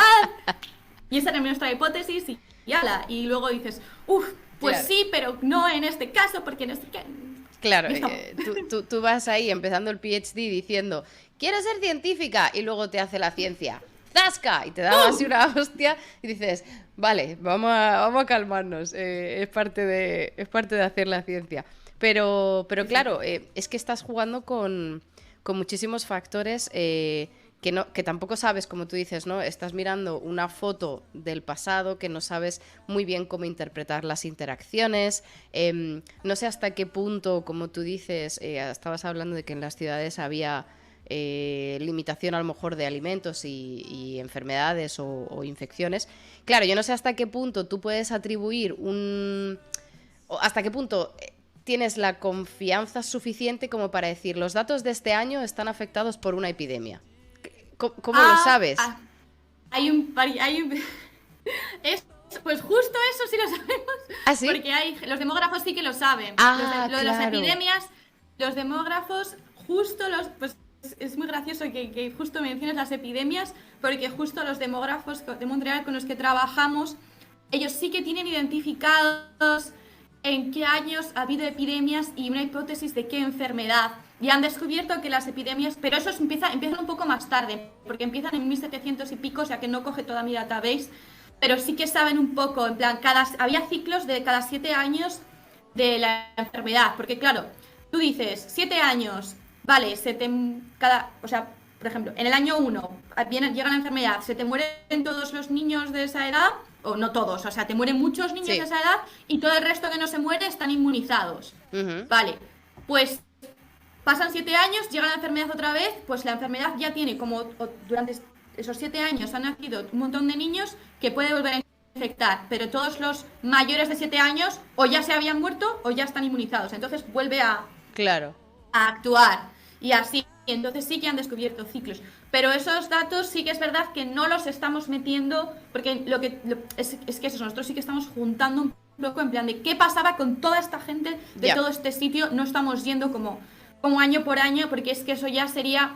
O sea, sí que en nuestro modelo sí que tenemos metido el año de nacimiento como para control, o sea, como control, ¿no? Por decir, vale, pues no nos... O sea, que el modelo sepa que la gente estaba naciendo en años diferentes y vivía en épocas diferentes. Entonces el modelo lo sabe, entre comillas, pero a nosotros no nos interesa saber lo que pasaba año a año, pero sí, los demógrafos sí que saben la diferencia en plan de cada año qué es lo que estaba pasando. Ah, claro, entiendo.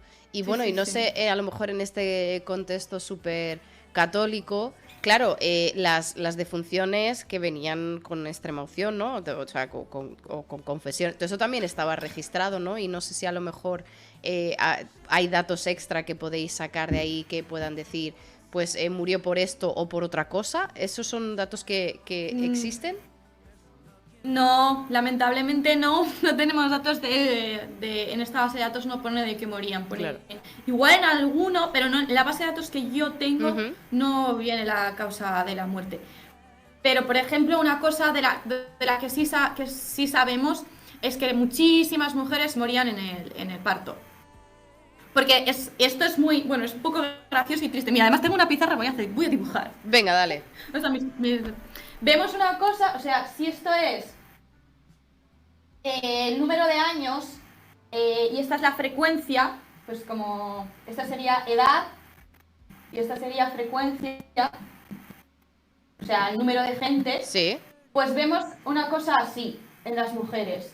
Y esto sería como 60 y esto sería como, me lo voy a inventar, pero para que me entendáis, 22 años. O sea, frecuencia 22 y la edad. años. Vale. Sí, entonces, ¿cuánta gente se moría? Vale. Pues hay muy poca gente. Bueno, primero. Claro, un pico alto. Aquí había un pico. Eso es. Aquí había un pico en el primer año. O sea, esto es 1, esto es 22 y esto es 60. Pues había un pico que se morían entre 0 y 1, que se morían, pues. Bueno, igual esto baja un poco así. Que se morían. La mitad de los niños se morían el primer año. La mitad es una barbaridad. O sea, es una barbaridad. De mis 400.000 personas, eso, casi la mitad se morían el primer año. Es que es de verdad, o sea, yo lo vi y casi me da un soponcio. Hostia. Anyway, sí. Luego, hay un pico gordo, pues como en la edad fértil, pues primer parto y primeros partos, y luego un pico gordo otra vez, pues eso. O sea, si sobrevivías a tu edad fértil, luego ya ibas a vivir bastante. Tengo hasta gente que vivía 100 años. Espera, es que esta frase es mortal. Si sobrevivías tu primera reproducción, o sea, tu edad fértil, luego ya vivías muchos años. Es como, claro. Sí. Pero me parece súper interesante porque verdaderamente pone de manifiesto los momentos más vulnerables para una mujer, en el nacimiento, el primer año de vida para hombres y mujeres, quiero decir, esto eran niños, bebés, pero luego dentro de la dinámica vital, ¿no? Dentro de los riesgos de muerte en una mujer, es que el parto, porque hoy tenemos unos mecanismos y una sanidad flipante, pero el parto es terrible para el cuerpo de la mujer, o sea, es muy, muy potencialmente peligroso. Entonces, que sobreviviera... Sobre todo si tienes... Sí. No, perdona, termina. No, que sobre todo si tenías 8 hijos, ¿sabes? Que si tienes uno o dos, pues bueno, solo tienes dos oportunidades de morirte. Pues si tienes 8, pues tienes 8 oportunidades de... Pues tienes 20, Hostia. pues Es que además, sabes que la gente aquí, hay una cosa que llama interbirth interval, que no sé cómo se diría, espacio entre embarazos o entre nacimientos. O sea, es básicamente, prácticamente cada 2 años es el tiempo de entre nacimientos. Prácticamente. Entonces, pues cada 2 años, o sea, tienes tu bebé, La lactancia, le que das eso... el pecho, bla, bla, claro. bla, bla, bla, bla, y en cuanto después de la lactancia vuelves a ser fértil, ¡bam! Embarazada otra vez. Y así, Claro. toda tu vida. Pues cada vez, o sea, que tenías un embarazo, pues eso, tenías un riesgo elevado de, pues eso, de morir. Claro. Y claro, y el bebé también. Claro. No, y además, mira, hay un comentario por el chat de Jimmy Vigo, porque sí que es verdad que en los últimos años se ha puesto como de moda el parto natural, entre comillas, ¿no? Lo de parir en casa, lo de parir en todas estas cosas, en todos estos entornos, y digo entre comillas y repito, naturales, porque quiero decir, tener una sonda o tener un ecógrafo, dame todo lo artificial que quieras, llámalo como quieras, pero por favor, vamos a proteger mi vida y la del feto con estas cosas. Entonces, el uso de la palabra natural muchas veces tiene dobles intenciones que nada tienen que ver con la naturaleza. Y es verdad que yo, ojo, no tengo hijos, pero a favor de que se siga mejorando la experiencia de dar a luz, que sea fácil y que sea agradable tanto para la madre como para el feto, como para los acompañantes que sean, todo a favor de esto. Pero cuando te pones a mostrar datos de no hace tantísimo tiempo, quiero decir, hace 300, 400 años, y dices que la mitad, el 50% de los niños morían en el primer año, o la madre moría en el parto, o X, hostia, yo no quiero volver a eso. No, es una burrada, es una burrada. Menos mal que ahora mismo hay técnicas y que tenemos gente que está formada y que nos puede atender y nos puede ayudar a dar a luz de manera segura, porque es que, además es que en esta época, como hemos dicho, es que estaban aislados, es que igual no había ni un médico, igual el que te tenía que ayudar, si dabas a luz en medio del campo en invierno, el que te ayudaba era tu marido, claro, o tus hijos mayores, o igual tenías una vecina, con suerte, pero de médicos o de nada parecido, olvídate. claro, O sea, claro. No, es que, bueno, es que es... Cuando no tienes eso, a gente entrenada, y medios y materiales y medicinas y estas cosas, pues la mortalidad se dispara, y esto lo vemos cada vez que hay unas prácticas, entre comillas, que no garantizan unas seguridades sanitarias mínimas o unas higienes mínimas, volvemos a datos, pues eso, del 1600 en Quebec. No hay mucho más que argumentar. Te quería hacer una pregunta, porque claro, justo ahora que estamos hablando de si tenías que parir, te hacías un Juan Palomo, si estabas en el campo en invierno, el Juan Palomo, ¿no? Pero había mucha, no sé cómo se dice esto, covivienda entre generaciones. ¿Era normal que vivieran abuelos, intermedios, nietos, o cuando... porque claro, siendo así un poco más católico, cuando tú te casas, ¿no? Te independizas, entre comillas, pero ¿cómo se gestionaban? ¿Era común que se juntaran generaciones en la misma casa o dependía campo y ciudad? pues esa pregunta es un poquito complicada. No tengo, o sea, no te puedo responder exactamente, pero te voy a contar un poco. Había mucha presión por irse, por colonizar. Entonces, cuando una pareja se casaba, igual sí que había gente, igual los hijos mayores sí que podían como heredar la tierra de los padres, pero la tendencia era a irse, igual al mismo pueblo o fuera, Ya. pues depende de la época. Hay mucha gente yo tengo mucha gente que se queda y tengo mucha gente que se va. Pero hay mucha gente que se queda como en la misma parroquia y cerca, pero no se quedan exactamente en la casa porque, claro, lo guay era tener tu propio campo y tu propia casa, pero sí que vivían cerca. De hecho, hay un paper de mi grupo en el que estudiaron la influencia de la presencia de la abuela materna en la supervivencia de los nietos. ¡Ojo, Y, cuidado! y encontraron que cuando la abuela estaba viva y cerca de donde la mujer se estaba reproduciendo, los niños tenían más probabilidades de sobrevivir a la edad adulta. O sea que sí, que había bastante... No sé creo que exactamente en la misma casa, Ya. no, Ujú. pero sí cerca, sí cerca. De hecho, era muy habitual porque estas familias, claro, imagínate, si tienes 20 hijos, cuando las abuelas tenían todavía hijos pequeños, las hijas mayores ya habían empezado a tener hijos. O sea, se cruzaban un poco las generaciones. De hecho, esto no es tan raro. O sea, mi Sí. padre tiene una tía de su edad, por Ujú. ejemplo. Mi Entonces, madre esto igual, aquí o sea, era... sí, sí, esto Sí, no es sí, tan o raro. sea... No hace falta tener Claro, 20 hijos para llegar a eso. sí, sí, sí. Entonces sí que se cruzaban un poco las generaciones y eso, y sí que se ha descubierto que en esta población se ha descubierto la influencia positiva de la abuela materna. Y luego sí que hay otros papers en otras poblaciones preindustriales que han podido estudiar pues la influencia no solo de la abuela materna, sino de la abuela paterna, de los abuelos también. Por ejemplo, hay un paper por ahí que han descubierto que, ¿cómo era? Si tu abuelo se había reproducido más joven, las hijas tenían más posibilidades de casarse y cosas así. O sea que... Sí, sí, todo eso es un dicho que puedes estudiar, cómo te influye las influencias de intergeneracionales. Claro, es que esto, En a ver, fin. lamentablemente mucha gente se ha introducido en el tema de covivienda o compartir o varias generaciones viviendo en la misma casa. Lamentablemente digo porque con el tema de la pandemia se ha hablado mucho, ¿no? De los abuelos que estaban en mayor riesgo, que además venían contagiados por los niños, sobre todo, y además esto se ha visto en países en los que es mucho más habitual que 3 generaciones vivan en la misma casa o que los abuelos hagan de babysitter en los peques. Y digo que esto se ha visto en el contexto de COVID más al detalle porque en países tipo España, Italia, muchos países de LATAM, donde esto compartir casa a las generaciones es lo más habitual, es donde una mortalidad de personas más mayores ha despuntado un poquito, ¿no? Entonces, claro, por eso digo que es lamentable que este concepto se haya entendido en los últimos años con un contexto tan malo, ¿no? Tan triste.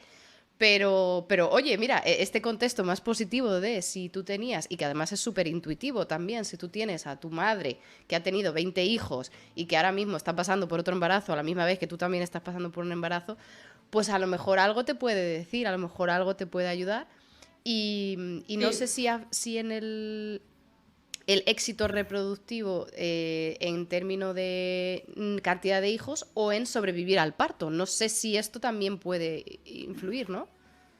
Sí, sí, sí. De hecho, lo que se estaba viendo es que también favorece, o sea, eran, si la madre, bueno, en este paper concreto no, pero en otros papers sí que han visto que la abuela también contribuye a la supervivencia de la madre, porque claro, y de la madre lo que quiere es que la madre o sea, que su hija sobreviva y sus nietos sobrevivan. Claro. Entonces sí, lo que quiere Ya, es sí, como, no se entiende. o sea, lo que quiere ella, pero lo que, o sea, a lo que podría ayudar y sí que se ha visto que sí. Pero bueno, eso, todo esto en el contexto de Ya. humanos preindustriales y todo esto, pero sí, sí, o sea, una influencia súper, una influencia positiva y que sí, es lo que tú dices, que ahora es triste que lo hemos visto por la pandemia, pero era lo habitual en estas poblaciones que convivir, que la familia estuviera ahí para ayudarte. Lo que no era normal, no era tan normal, era que fueran eh,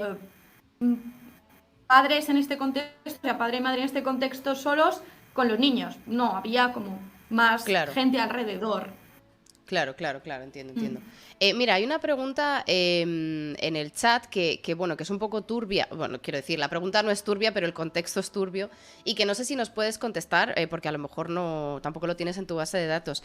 Pero con estas, nos has dicho antes que había un menos de un 1% de infidelidad probada, entre comillas, ¿no? Infidelidad que ha dado de fruto un hijo, porque a lo mejor había infidelidades que no generaban bebés, quiero decir. Puede. Pues sí. Eso puede ser. Pero que generara niño, había menos de un 1% de infidelidad y también, entre comillas, tiene sentido con este contexto ultra cristiano, ultra católico. Pero también es verdad, y esto lamentablemente se ve muchas veces, que es en estos contextos ultracatólicos, ultracristianos, tal, también hay mucho ratio o se ve con bastante frecuencia abusos o prácticas un poco, oscuras, ¿no? Entre comillas, precisamente por este sistema tan represivo, ¿no? Tan oscuro en algunas cosas. ¿Hay alguna manera de tener este tipo de datos, no digo por parte de los curas, de la iglesia o de las parroquias, sino dentro de las dinámicas familiares? ¿Estos son datos que te llegan a ti o que los consideráis en a lo mejor otro departamento? No tenemos ni idea. Eso. Las únicas fuentes de información que tenemos para esta base de datos son los registros de la parroquia, Claro. y un cura no iba a escribir Claro. eso, porque seguramente tampoco lo consideraría, ¿sabes? Ahí en ese momento las mujeres no eran... No, una mujer no tenía los mismos derechos de un hombre. Ahí las mujeres en esta población, lamentablemente, eran consideradas, pues, objetos pues, productoras de hijos, lamentablemente, Sí. y obviamente sí que trabajaban en el campo también, porque, no, o sea, tenían que producir alimentos, pero no tenía, o sea, aunque una mujer lo hubiera denunciado, pues, no sé cuánta protección pudiera haber tenido, sí. Y a ver, pues yo no tengo fuentes de información más allá de los libros de historia y de la gente, los libros en los que puedan hablar de cómo era la sociedad en ese momento, pero no soy muy optimista primero con los datos y, sinceramente, viendo el contexto de población supercatólica aislada hace 400 años, me imagino que si una persona sufría abusos, no creo que tuviera muchas opciones de denunciarlo. Pero bueno, estos son hipótesis mías, lamentablemente. Pero son hipótesis que al fin y al cabo han sido corroboradas en 1000 contextos y situaciones. Quiero decir, no son hipótesis sacadas así de cualquier sitio. Pero, por ejemplo, porque claro, la pregunta era doble, ¿no? En plan, la pregunta que venía del chat era en el tema de abusos o el tema de incestos. Pero sí que es cierto que, claro, si en los análisis genéticos que nos has mencionado, de decir, vale, corresponde este hijo a este padre, da el análisis genético correcto, sí o no. Y sí que es verdad que el ratio que tú has mencionado es bastante bajo. En teoría, no sé qué técnicas, o sea, no sé hasta qué punto de finura hay en los test, pero incluso si hubiera sido un caso de incesto de padre embarazando a la hija, las copias genéticas también, o sea, saldrían, porque no saldría el padre otro, o sea, se vería que no es del padre. Sí, me estás preguntando un poco por, ¿cómo se llama esto? Me sale el nombre en inglés, no me sé los nombres de esto en castellano. Inbreeding. Sí, incesto familiar, básicamente, sí. Sí, sí que... Claro, pero es que eso es tricky. Porque sí que hay estudios que estudian el inbreeding en esta población. No me sale el nombre. Endogamia. Pues endogamia. Gracias. El chat lo han dicho. Sí. Gracias, endogamia. Sí que se ha estudiado genéticamente la endogamia en esta población en su conjunto, y sí que son poblaciones bastante, un poco endogámica, sobre todo en las regiones más aisladas hay más endogamia, pero no quiere decir necesariamente abuso de padres a hijas o cosas así, sino quiere decir... cuando tú estudias la población en su conjunto, cuando tienes una tasa alta de inbreeding, significa más pues tíos con sobrinas, con primos entre sí, pues primos de hermanos, primos de no sé qué, pero claro, es que eso es normal, pues que si no hay gente y solo está tu familia, pues ¿con quién te reproduces? Pues con tu familia. No significa que seas un Targaryen, significa que es lo que es lo que tienes a mano, pero claro, no es una característica única de esta población, es una característica, por ejemplo, en el País Vasco. Ahora ya no tanto, obviamente, pero Lidia, por favor, que a lo mejor todavía nos queda alguien de Ibai. No digas que hay endogamia en el País Vasco, que nos hacen un hilo en Twitter y nos cancelan a las 2, por favor, Lidia. Pero si creo que soy vasca, tengo pase. Vale, no, vale. pero a ver, Sí, no, pero no es la broma. población vasca actual, moderna de 2023, sino la población antigua. Pero que no es malo. O sea, que no es malo, o sea, es algo así. Porque, mira, una cosa muy fácil, si te pones a pensar, es tú tienes 4 abuelos, tienes 8 bisabuelos, 16 tatarabuelos. Te pones a contar y puedes hacer la estadística y cuando llegas a varias generaciones, llegas a tener más gente de la gente que existía viva en ese momento en el mundo. O sea, que no había gente, no existía tanta gente. Tú tienes menos ancestros que eso. Pues, ¿pero por qué? Pues porque es eso, los tíos con los primos, con los sobrinos, porque es lo que hay. Claro, claro. No, Y cuanto más aislada la población, pues más. Y sí. Pues y ya se sabe cómo son los vascos, claro. Que es broma, Lidia. Que es súper chill. Es que me hace gracia porque yo sé, por ejemplo, uno de los moderadores es vasco de mi canal, o sea que es todo de chill, pero me hace gracia que si queda alguien de la rat de Ibai es en plan de, ¿pero de qué están hablando aquí? Nada, tienes todo el derecho de decirlo siendo tu vasca, o voy a decirte yo de qué hablar o no. Pero no, o sea, recapitulando, el tema de endogamia, claro, es un tema que con poblaciones, con familias tan grandes, de 20 hijos, 8 hijos, 12 hijos, tíos, primos, carnales, de lo que sea, claro, que tú compartas marcadores genéticos en ese caso no sería descabellado y tiene sentido. Entonces, hasta ahí, bien. Pero claro, el tema que preguntaban en el caso de incestos, por ejemplo, en el caso de un padre que dejara embarazada a la hija y que se lo asigna como lo que fuera, si tú haces un test genético de paternidad a ese niño, te saldría que el padre no es el padre. O sea, en ese caso sí que te saldría, porque cuando tú haces el emparejamiento por padre, y tú dices, el padre resulta que era el marido de la hija, pero no, porque la había embarazado el padre de la hija. Y si tú testeas al padre que tú supones y resulta que no es, saldría.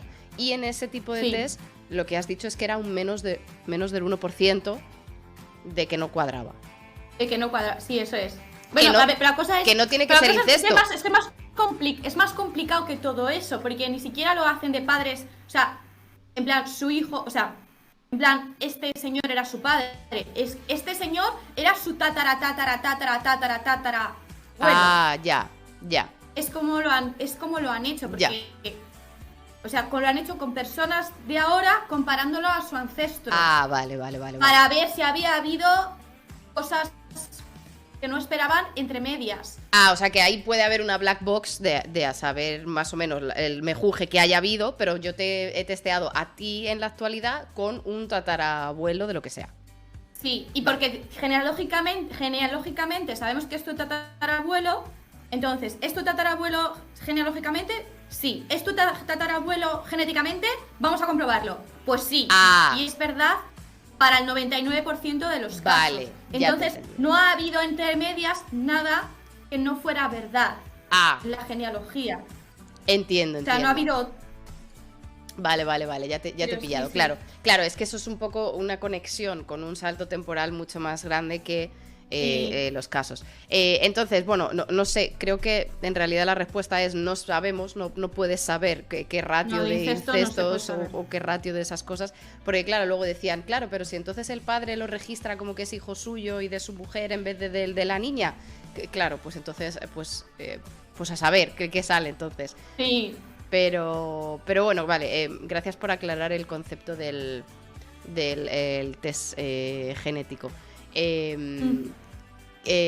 No sé, bueno, para recapitular un poco y para darte también a ti, llevamos más de hora y media charlando. Yo sé que tienes cosas y meetings, no te quiero robar mucho, pero no sé si hay algún dato más o algún concepto que quisieras compartir con nosotros que no nos haya dado tiempo o también una pregunta que me interesaría saber y hacerte independientemente es ¿qué plan tienes para la tesis, ¿no? ¿Cuáles son tus timings? ¿Qué te planteas hacer después?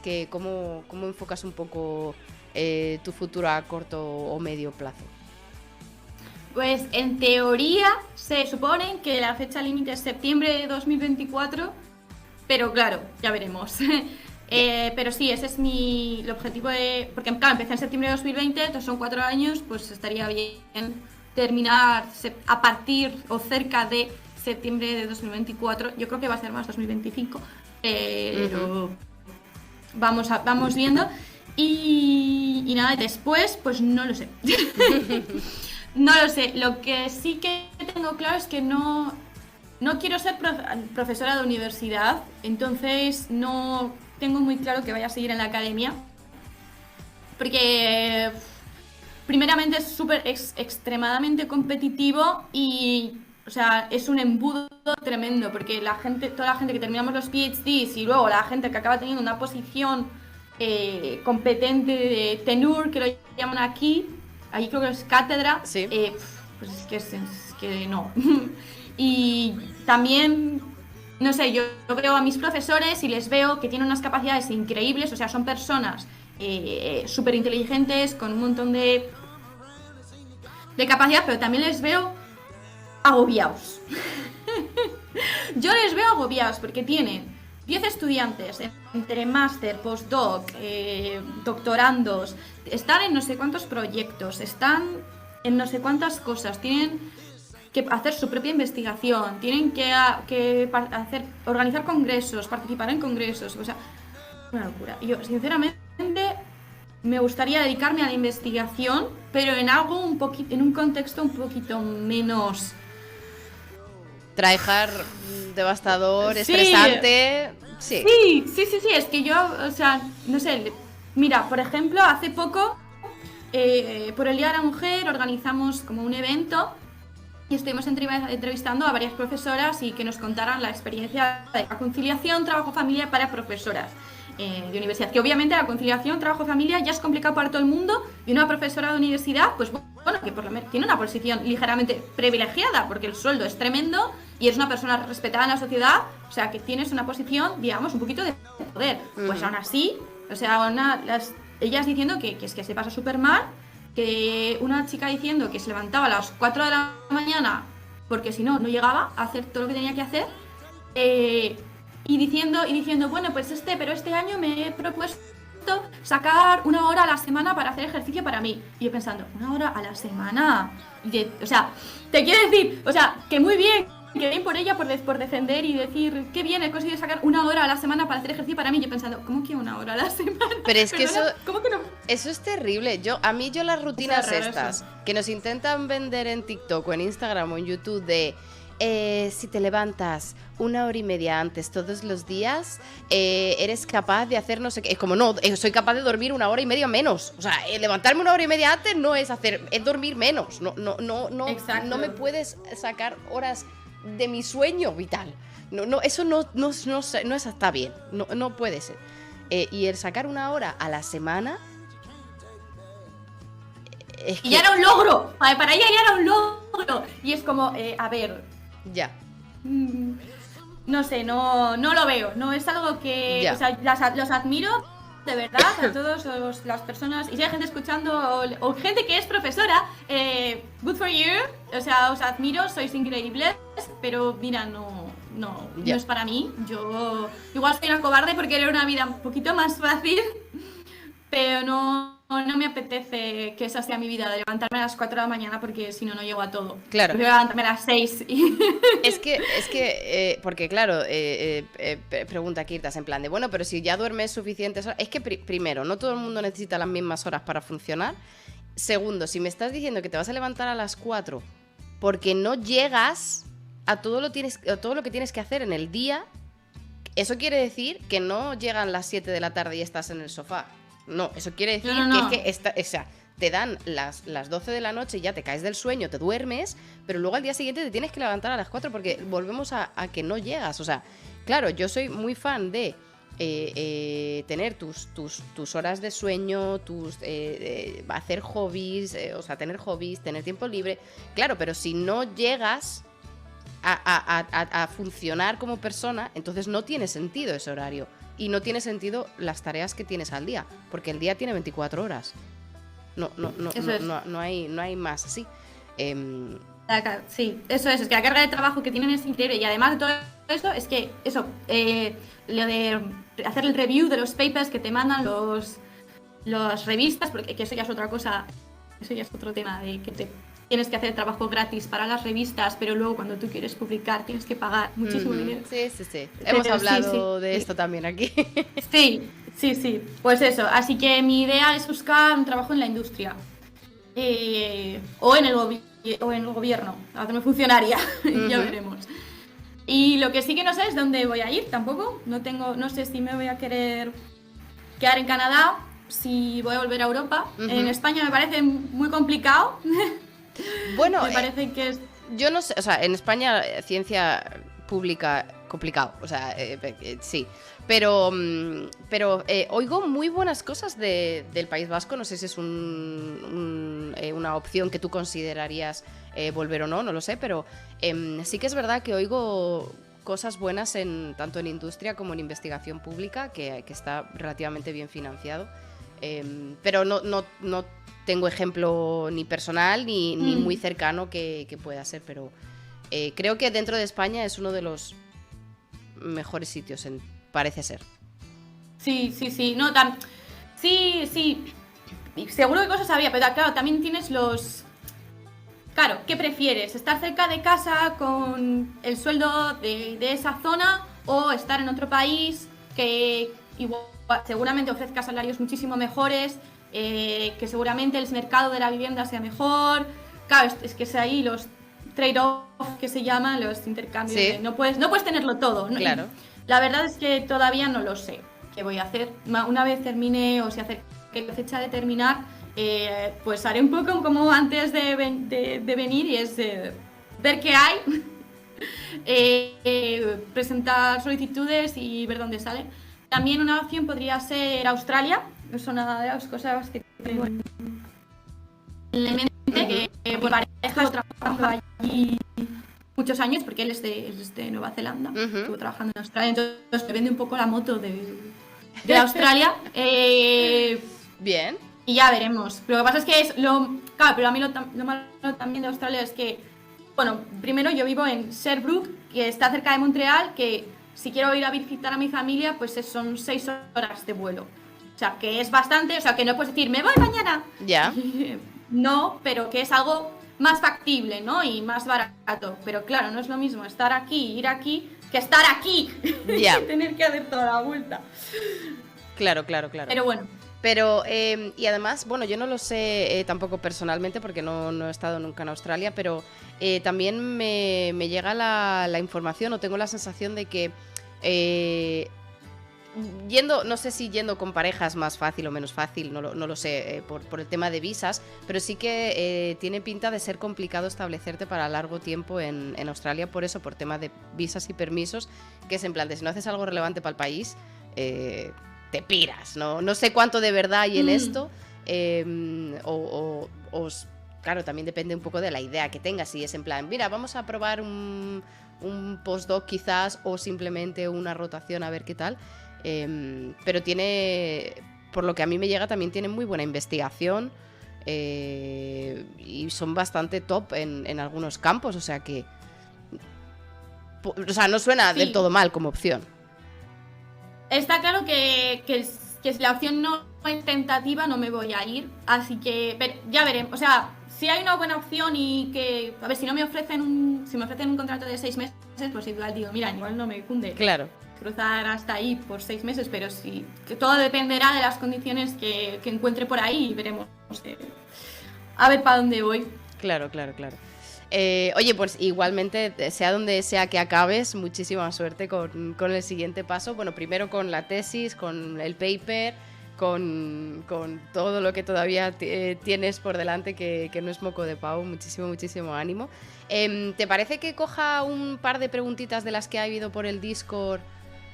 A ver qué podemos contestar. Bueno, a ver qué puedes contestar tú, yo ni idea. Pero vamos a ver.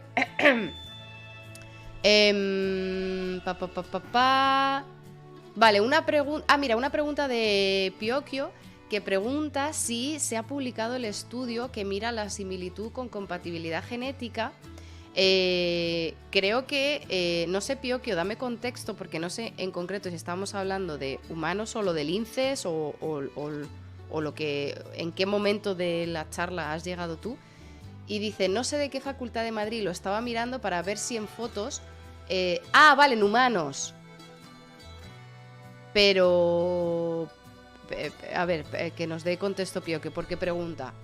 No sé en qué facultad de Madrid lo estaba mirando para ver si en fotos podríamos mirar tu compatibilidad genética. En plan, como que hay un programa o un estudio en el que, por foto, un poco como lo que hacías tú de lo de los linces, ¿no? Ven las fotos del pelaje y a ver si tiene el link genético o no. ¿Esto es algo que se hace? Yo no sé si yo no sabía que esto se hacía. Compatibilidad a nivel que estás genéticamente relacionado con esa persona, o a nivel emparejamiento, en plan de esta persona te viene bien. No, creo que es en plan compatibilidad genética de si estás emparejado con esa persona. Yo he visto algún estudio, pero no sé si era de Madrid, un estudio que decía que las personas que se parecen tienen marcadores genéticos, o sea, su genoma también se parece. Sí. Rollo, tú has escuchado también, había escuchado de eso, pero creo que no me suena que fuera de Madrid. Bueno, si nos da más contexto que para entender un poco por dónde va la pregunta, mientras tanto voy a coger otra preguntita. Mira, una pregunta de Moncortizas. Está en el chat, sí, Memento, lo sé, pero claro, no sé. Esa era vale, dice, esa era la pregunta, vale, pues la hemos entendido bien. Una pregunta de Moncortizas dice, en el tema de la alimentación. ¿Se ve cómo cambian los humanos con respecto a los alimentos que tienen acceso? En el caso, tú has dicho que, claro, la disponibilidad de alimentación en ciudad versus rural, ahí sí que es determinante. También es un factor si había diferentes tipos de alimentos, si tenían una dieta más variada o menos variada, o de verano a invierno, si un niño nacía en verano o en invierno. O sea, ¿hay algún concepto de alimentación? Pues mira, eso es muy interesante. Bueno, primeramente cuando comparamos dos ambientes diferentes, norte-sur, urbano, rural, nosotros comparamos el ambiente y nosotros sabemos las diferencias del ambiente, pero no sabemos si las diferencias que vemos son exactamente por la alimentación, si son exactamente por la salud, si son exactamente por, yo qué sé, me lo voy a inventar, radiación. No lo sabemos. Nosotros sabemos que hay diferencias en el ambiente y nosotros hacemos la hipótesis de, bueno, la alimentación era diferente, la alimentación puede tener un efecto igual a la alimentación, pero no lo sabemos exactamente. Norte-sur sí que había un poco de diferencia, eso, la cantidad, la variedad era, yo creo que era bastante parecida, que más o menos comían igual diferente variedad de un sitio, pero yo creo que era bastante parecida, pero me puede equivocar. Lo que has mencionado de las estaciones es muy interesante, porque sí que hay otro estudio que se ha hecho con este paper, que era, ¿cómo era? Si habías nacido, dependiendo de la época donde nacieras, tu madre había tenido acceso a más comida o no. Creo que era si nacías en invierno, era mejor para ti porque tu madre había podido comer mucho, claro, de las reservas. Ok, a ver. Otra vez. Aquí había comida más o menos cuando se producía la cosecha, que la recogían más o menos en otoño y hacían la matanza en otoño para poder tener comida durante el invierno. Entonces, a principios de invierno tenían mucha comida. Y luego la comida se acababa, empezaba la primavera, y antes de que empezaran a crecer los frutos y que empezaran a crecer lo que habían plantado, primavera, pues como que no había mucha comida. Y luego en verano, otoño, invierno, volvía a haber comida otra vez. Entonces sí que hay un estudio que decía que si nacías justo después de que tu madre hubiera estado bien alimentada, tenías una ventaja. Claro. Pero si habías nacido después de que tu madre hubiera estado mal alimentada, tenías una desventaja. Y además, este paper había estudiado que esta ventaja que tú tenías estaba relacionada a norte-sur, a la diferencia norte-sur. Y tenías la ventaja en el sitio donde nacías. Y sí, porque como había más comida en el sur, si tú estabas acostumbrado a tener mucha comida, ibas a hacerlo mejor. Pero si tú estás acostumbrado a tener mucha comida y te ibas al norte, ibas a estar fastidiado. Porque tenías menos comida y estábamos adaptados a tener menos comida. Este es un paper que se ha hecho en esta población, pero además es una teoría que se llama Thirsty Phenotype, que es el fenotipo hambriento. La verdad, esto es un poco tricky también. Hay investigaciones que se han hecho por ahí, pero luego también hay investigación en contra que dicen, no, eso no es verdad. Ajá. Entonces es un poco polémico, pero la idea que defiende lo del fenotipo hambriento es que si tú estás acostumbrado a tener mucha comida y luego vives en un ambiente con mucha comida, te va a ir bien. Pero si naces en un ambiente con poca comida y estás acostumbrado a poca comida y luego vives en un ambiente con poca comida, te va a ir bien. Pero si cambias, te va a ir mal. En plan, acostumbrado a mucha comida, tienes poca comida, Vale. porque no estás acostumbrado y pues eso, no vas a hacerlo bien. Pero también lo contrario, si estás acostumbrado a poca comida y ahora tienes mucha comida, es uno de los argumentos que defienden por qué tenemos ahora tanta obesidad. Pero eso es un poco tricky. Ya.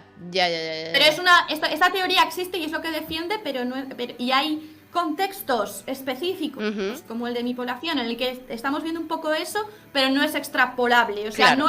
no hay ahora una epidemia de obesidad porque nuestros abuelos pasaron hambre en la época esta. No es así. Claro, pero es que además hay muchísimos factores en la sociedad actual que pueden afectar directamente a la obesidad: malas rutinas, sedentarismo, producciones de comida rápidas, claro, o sea, quiero decir, estrés, enfermedades metabólicas a porrón, todo lo que quieras, quiero decir.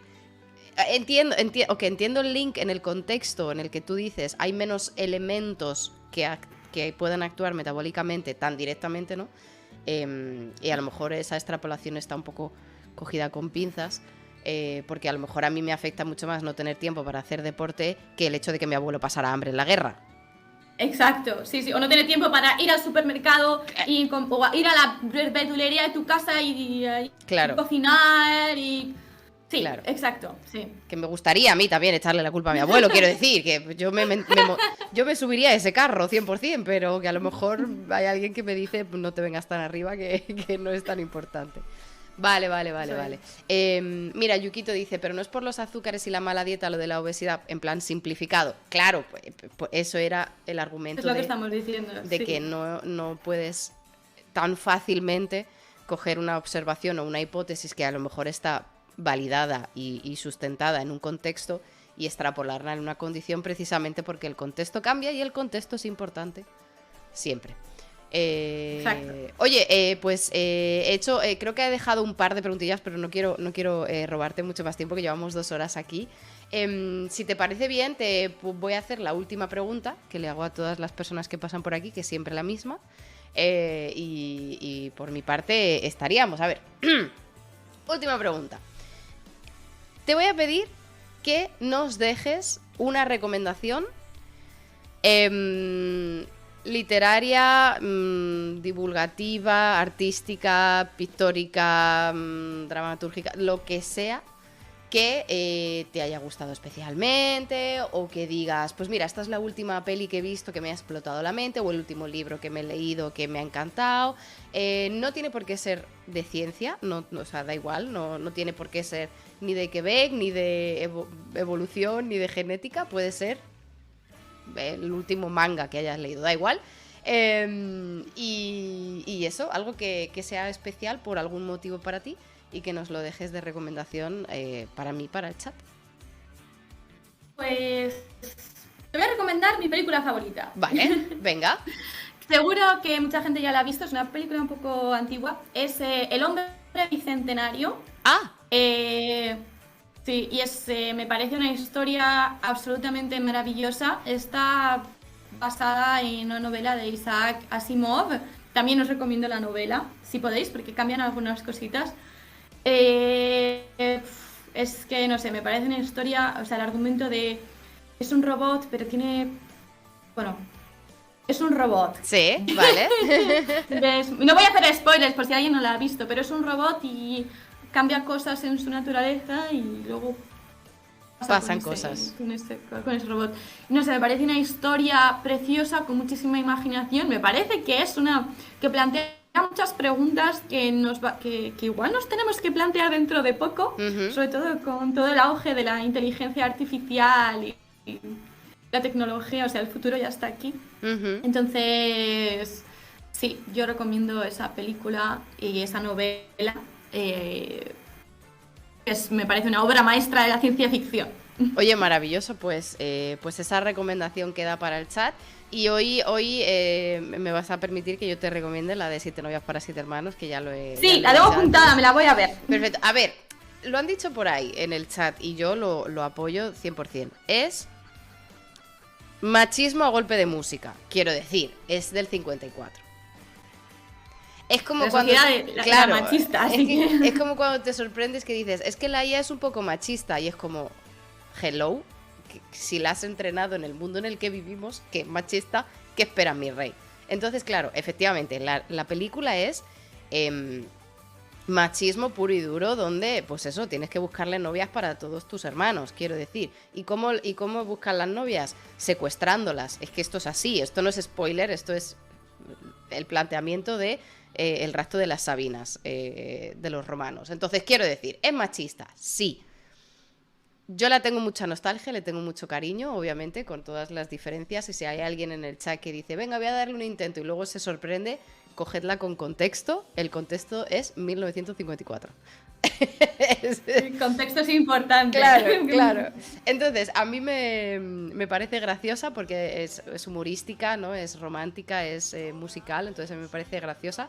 Y yo creo, de verdad, que después de la charla contigo, Lidia, ver esa película vais a poner en contexto todo lo que nos has contado, porque es literal. O sea, si la ves, ya me lo dirás. A ver qué te parece. Perfecto.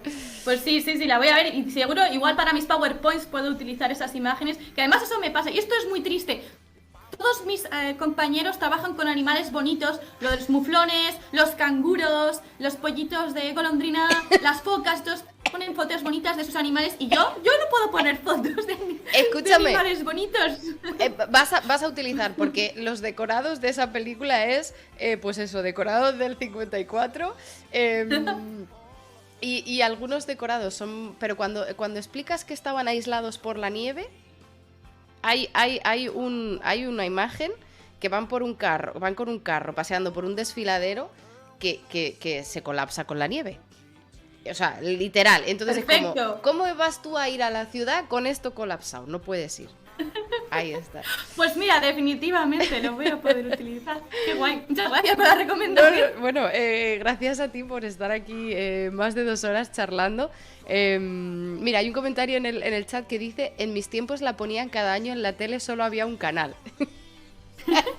Sí, es ese tipo de película. La de tocaba cuando había que ponerla y la ponían. Así que nada, oye Lidia, muchísimas gracias. Me ha parecido impresionante, la verdad, me ha parecido fascinante toda la cantidad de datos súper interesantes que puedes sacar de una población tan grande, ¿no? La base de datos tan grande que gestionas. Qué privilegio, ¿no? Poder sacar información de todos estos datos. Y te deseo muchísima suerte con la tesis, con la defensa, con los análisis y con todo. Y nada, y de verdad espero que hayas estado a gusto y muchísimas gracias por estar aquí. Muchas gracias a ti por invitarme, a todas las personas que me están escuchando, muchas gracias por escucharme en directo, si estáis viendo este vídeo en el futuro, pues por verlo en el futuro.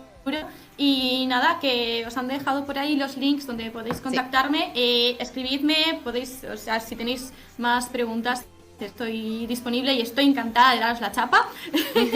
Así que nada, y eso, muchísimas gracias a ti por invitarme, por darme esta oportunidad de contarte mi investigación y de charlar. Y está muy a gusto y oye, pues a por ello. Es muy importante que haya gente interesada en la ciencia, que haya gente que haga divulgación, así que muchas gracias a ti también por tu trabajo y por esta iniciativa.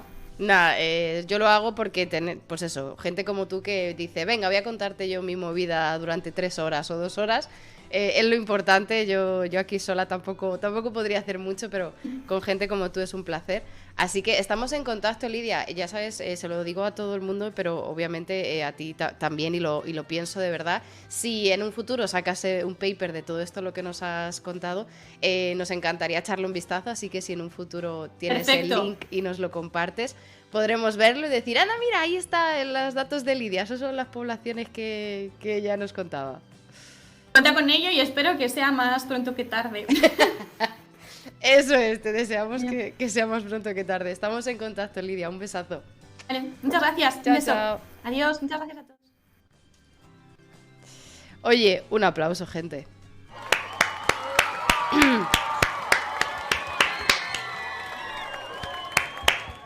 Wow, qué interesante, ¿eh? Qué súper interesante.